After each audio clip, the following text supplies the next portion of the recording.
Since the election was called, you've read headlines and stories about what the Newman government is going to do for you.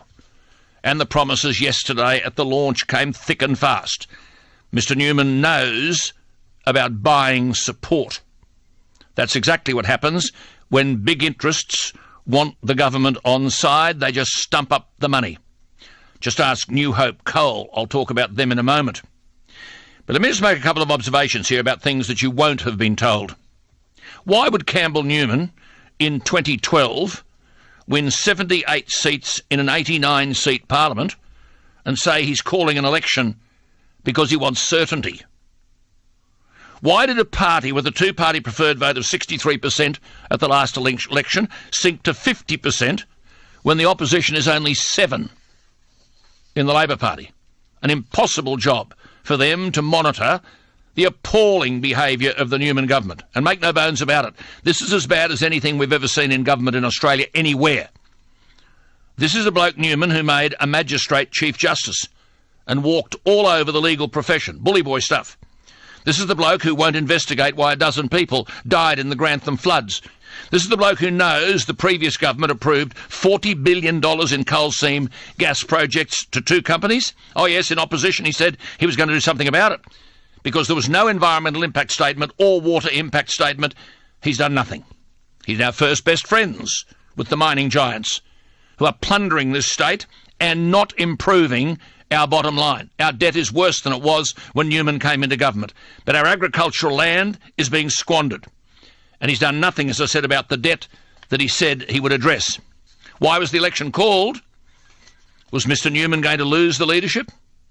That's what I'm told. So he ran back here in a hurry. And if he loses the seat of Ashgrove, which he will, who's going to be the leader of his party? This has been real bully boy stuff. And as I shall demonstrate in a moment, you can't believe a promise this bloke makes. So, in typical bully boy fashion, with massive numbers at his disposal, he fought with the judiciary over the appointment of the Chief Justice. He emasculated the Crime and Misconduct Commission. He replaced members of the Parliamentary Committee overseeing it. He sacked the chairwoman, Liz Cunningham. He was frightened what the Crime and Corruption Commission might do to him and his government.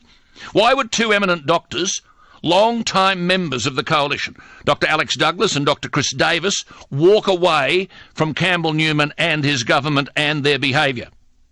Didn't Mr Newman at the last election promise to create 420,000 new jobs in 6 years? Didn't he promise to cut the unemployment rate to 4%? Remember he was going to reform what you were going to pay for your electricity bill? Well, check your bill.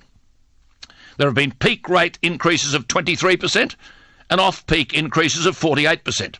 He was going to do terrific things in education. The fact is he knows nothing about education and he won't listen to those who do.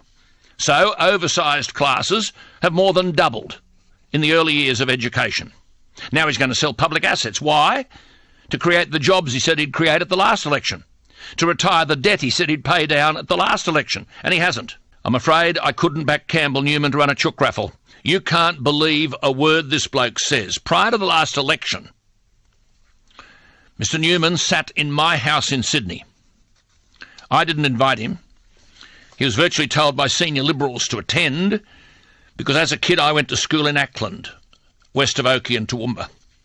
The Bligh government had already approved the destruction of Ackland because New Hope Coal had tipped big dollars into the political coffers of Labor and Mr Newman's party. Try $650,000 to the Liberal National Party of Queensland. I saw this coming, and I challenged Campbell Newman that if Ackland Stage 3 were to be approved, then we would see the destruction of the very agricultural land on which my old man and many others had made an honest living. Campbell Newman told me in my house that if he was to become Premier, there would be no Ackland Stage 3. Campbell Newman lied to me. I have no reason to believe anything he's promising Queenslanders today. We've now established what Premier Newman and his government are. They're prostitutes. We're only haggling about the price.